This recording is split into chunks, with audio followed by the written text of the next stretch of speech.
ito na ang pinakamagandang tools pag nag-DIY ka sa inyong motosiklo, pag maintenance, pag nag-CVT clean. Ayan, tamang-tama to idol. Impact wrench po ito idol. Ayan, pag binili mo to, may kasama na siyang dalawang baterya ha. Ayan. Okay, may switch po siya dito idol na pwede mo siyang, ayan, pahinto-hinto. Pwede rin pindutin mo lang tong switch. Ayan, magtutuloy-tuloy na po siya idol. Ang purpose po niyan idol kasi nagagamitan mo siya ng ano dito, ng pag meron kayong mga drill bit, ayan, magagamit nyo po yan. Halimbawa na lang itong ginagamit natin sa pag ano ng pipe, ayan o. So nagagamit mo siya talaga idol. May kasama na nga siyang hard case idol pag binili mo. Ayan, may kasama na siyang hard case. Ayan, may kasamang charger.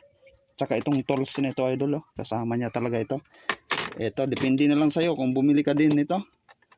Pag bumili ka na may kasama ng ganito, depende na lang sa'yo idol ha. Ayan, kumpleto na po yan. Nasa ating yellow basket yan idol kung gusto mong umorder nito ha. Ayan o. Nice one, di ba?